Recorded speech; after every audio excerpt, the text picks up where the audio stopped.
खुलुमबाय नोंथांनि चेनेलनि जुगेदिनो जों गते आसाम हादरनि जेसेबां बर' आरो बर' फरायसा दं बिसोरखौ आंनि अननाय आरो सिबिनायखौ जासिहरग्रोबाय दा जों दिनै तिलिसालाव हिरिम्बा नगराव दिनै 56तम दुलाराय बर' फरायसा आफादनि मोनसे अधिवेशन जानो थांदों बेयाव जोंनो बानजाय आफादा जोंनो दायित्व होदों भलन्टियार साब कमिटिनि मोनसे दायित्व होदों जों दा बर्तमान एनसिसिआव 375 जन जों परिखन होबाय थादों बेयाव जोंनि 7टा प्लाटुन जागोन आरो जों बेयाव ओरैबायदि खालामगोन एबार जोंनि बर' नालाय जों बर' दङ रिपर्टार जागोन जों 30 टन बे सालानखौ होगोन आरो लोगोनो जों एबार मार्च पास्टखौ द्राम साद्रामदो खालामालासेनो जों सिफुं खामजों खालामगोन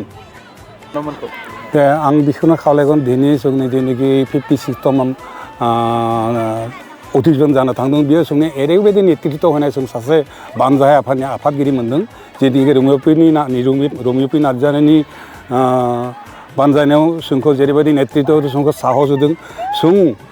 आसाम हादरनि बाहेरायावबो बांलादेश नेपाल भुटान बिनिफ्राय बा जेनेखि थान्दै फैगोन बे थान्दैफोरखौ जोंनि बै भलन्टियार साब कमिटि थ्र'आव दिनै बिसोरखौ अननाय सिबिनाय बिसोरखौ थानाय जानायखौ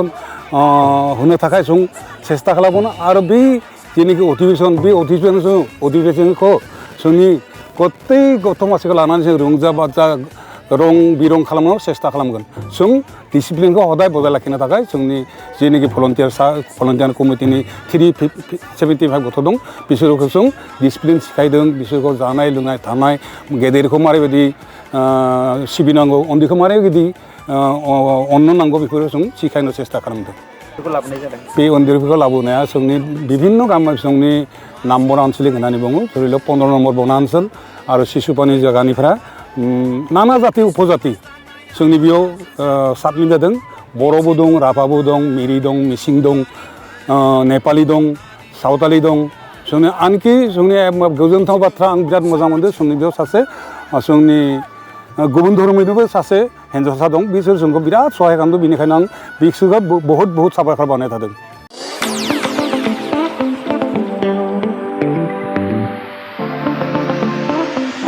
सानाय सुनाय बेरामनि जेंनायाव गोग्लैना थानायफोरनि थाखाय गोजोनथाव खौरां गावनि देहानि सानाय सुनायखौ लानानै दुखुआव थानो गोनां गैला जुदि नोंथाङा सानाय सुनाय दंब्ला जिंगासिनांगौनि गोनांथि गैया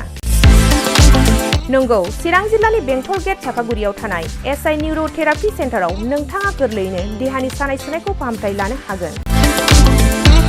बे सेन्टाराव सिं सानाय आफादावरि सानाय मोदोम जरा सानाय आइजोफोरनि जेंना खर' सानाय बायदि बायदि रोखोमनि बेरामखौ फाहामथाय होनाय जायो बे एसआइ निउर'थेरापि सेन्टाराव बेरामिया थानानै फाहामथाय लानो हानायनिबो सुबिदा दङ